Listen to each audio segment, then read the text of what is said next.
Fala pessoal, nosso Noite Alvinegra no ar neste domingão, sábado e domingo com os vídeos, o último vídeo, né, no caso Noite Alvinegra, entrando aqui por volta das 21 horas, porque eu sei que a galera tá relaxada no domingão, relaxada no sabadão, então eu coloco o vídeo num horário um pouco mais tarde para vocês acompanharem as informações do Botafogo, que está classificado para as quartas de final da Copa São Paulo de Futebol Júnior. Eu gosto de falar Copa São Paulo de Futebol Júnior porque eu sou antigo e os antigos falavam Copa São Paulo de Futebol Júnior.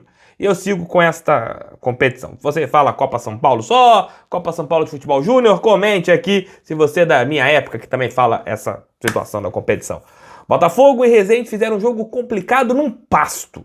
O gramado do campo, que foi a partida de hoje do Nacional de São Paulo, um pasto. Aquilo é um crime para qualquer atleta de futebol. E é um crime da Federação Paulista de Futebol colocar um jogo de alto nível, umas oitavas de final desta competição, em um gramado que não tinha o menor nível para você jogar. Risco para você perder um atleta com uma contusão séria, risco de um futebol foi difícil ter, até que os jogadores conseguiram entender como funcionava aquele pasto, porque gramado de futebol a gente não pode falar, só pode chamar aquilo de pasto.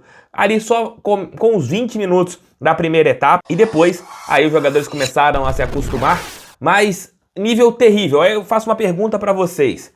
O Resende eliminou o Corinthians. Será que a equipe paulista, caso ela tivesse passado para esta fase que o Resende passou e fosse o adversário do Botafogo, nós teríamos o jogo naquele gramado? Claro que não. Teríamos o privilégio para a equipe paulista, porque tem ali da federação e etc., e colocar esse jogo naquele terrível gramado. Isso tem que ficar claro.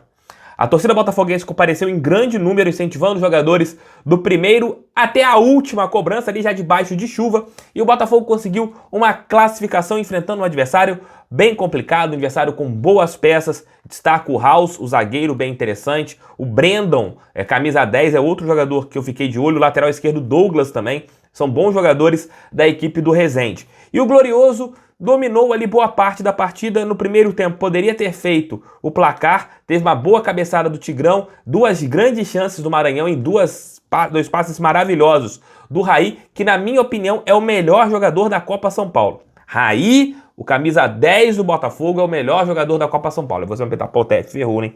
Ele tem contrato só até o final do ano. E aí?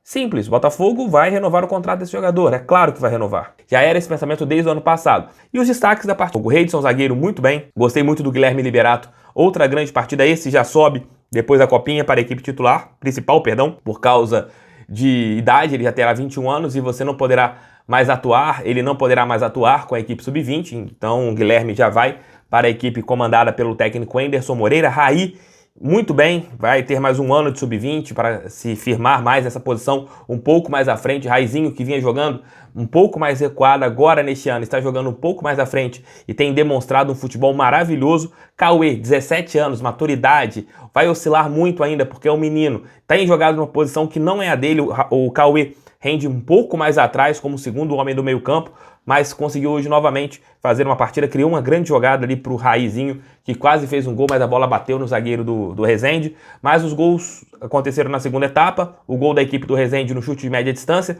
o Lucas Barreto espalmou para frente e o centroavante da equipe aqui do Sul Fluminense colocou a bola no barbante, e logo em seguida a Raí fez uma boa jogada pela esquerda, cruzamento, pum, Maranhão, que tinha perdido duas boas chances no primeiro tempo, empatou a partida. Depois disso, o jogo ficou ali meio que em banho-maria e foi para os pênaltis.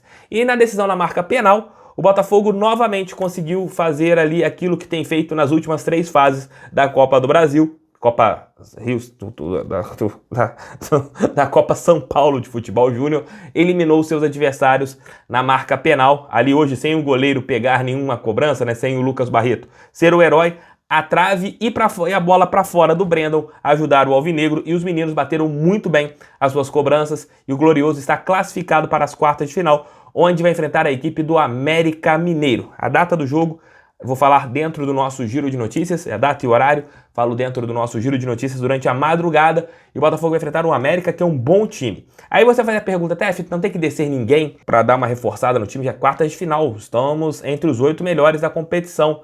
Não vale a pena trazer algum dos meninos? Pelo que eu sei, o Matheus Nascimento tem treinado bem ali com a equipe principal. Juninho tem sido o único armador, já que o Chay está machucado. Esses dois são bem mais complicados.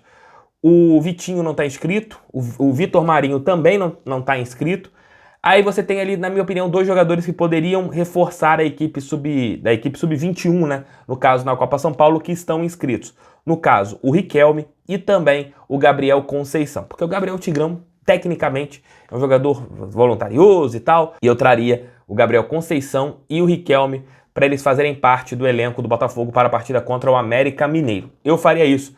Matheus Nascimento é improvável que desça, ainda mais que tem jogado, tem treinado bem com a equipe de cima do Botafogo. No meu ponto de vista, esses dois atletas ajudariam bastante, nem que seja ali no banco de reservas, para eles reforçarem. Mas os meninos estão dando um show na competição. Parabéns para a molecada, parabéns pelo Ricardo Rezende. O Botafogo tem um padrão de jogo, um time que joga, compete muito. Isso tem feito com que o Alvinegro, mesmo com algumas peças abaixo dos seus rivais, ele consegue chegar bem nas competições. Mais uma competição que o Botafogo chega ali numa fase aguda, dificilmente com o Ricardo Rezende a gente é eliminado numa fase inicial, a gente não chega numa fase final.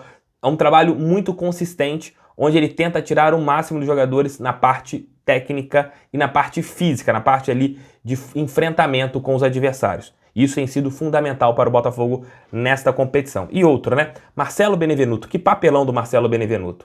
Revelado pelo Rezende, a gente entende a torcida pelo clube que o revelou, mas postar que estava torcendo pro Rezende no jogo contra o Botafogo e depois postar parabéns para os meninos do Botafogo, outra bola fora do Marcelo, que já tem dado muitas bolas foras com os torcedores gloriosos, né? Saiu do Botafogo, não mandou nenhuma mensagem de agradecimento pelo clube, simplesmente foi para a equipe do Fortaleza, numa mensagem, num vídeo bem polêmico, né? Como se tinha sido sequestrado do malvadão que era o Botafogo.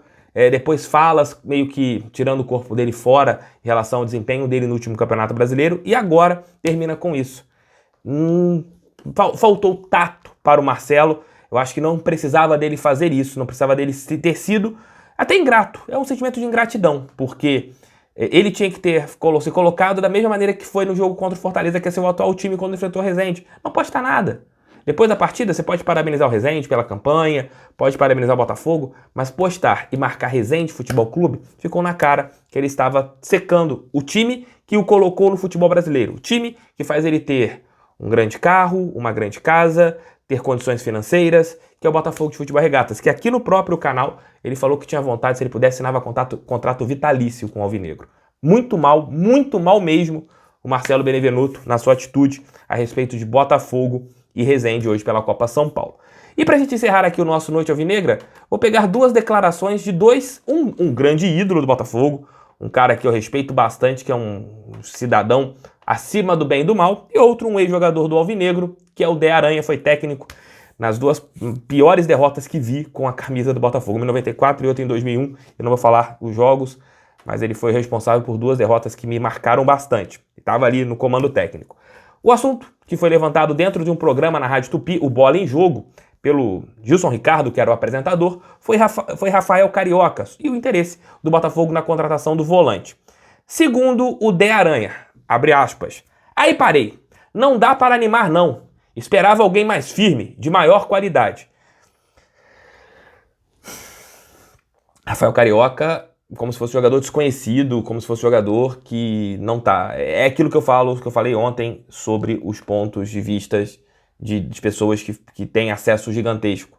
Por exemplo, o Mauro César deu um mole gigantesco nessa madrugada, pegando um fake, não apurou antes de postar, né? Foi lá e colocou como o Ricardo Rezende e o técnico do Sub-20 do Botafogo estava sendo execrado. Isso é um erro gravíssimo. O jornalista não pode cometer erros assim, porque você causa impacto. E isso é perigoso, Depois o Mauro se desculpou, falou que estava errado, etc. Mas é perigoso, igual agora o Dé Aranha. Muitos botafoguenses ouvem a Rádio Tupi. Eu estava ouvindo a Rádio Tupi quando ele falou isso. Eu estava ouvindo ali, eu gosto de tomar banho ouvindo uma rádio, e eu estava ouvindo a Rádio Tupi. Eu falei assim, gente, não é possível falar assim do Rafael Carioca como se fosse um perna de pau, como se fosse o Rafael Carioca lateral esquerdo. Já foi surreal a fala do Dé Aranha. Depois o Canhotinho completou falando o seguinte, mas não é para contratar esse tipo de jogador não. Era preferível ter ficado com o japonês, afirmou referindo-se a Luiz Oyama, que retornou ao Mirassol. É questão de gosto do Gerson. Mas por que o Rafael Carioca não? Eles conhecem o Rafael Carioca? Sabem se o Rafael Carioca é jogador útil, se não é? Eles acompanharam os últimos jogos, a última temporada dele pela equipe do Tigres do México? Então, eu fico chateado com esse tipo com esses tipos de comentários, porque eles propagam com muita facilidade para pessoas que, de repente, não tenham tanto costume de acompanhar o campeonato mexicano, não tenham visto o Mundial Interclubes, não tenham visto a Conca Champions, que é a competição que ele conquistou pelo Tigres do México, não se lembrem do Rafael Carioca jogando pelo Atlético Mineiro quando chegou à seleção brasileira, não lembrem dele jogando pelo Grêmio, pela seleção Canarinho. É muito complicado quando você dá uma opinião, quando você emite uma opinião e ela não tem embasamento técnico. Quando eu não tenho embasamento para falar sobre qualquer jogador que eu não conheço muito bem, eu trago uma pessoa que tenha aquele ponto de vista de quem acompanhou sempre aqui. Qualquer contratação do Botafogo eu faço isso.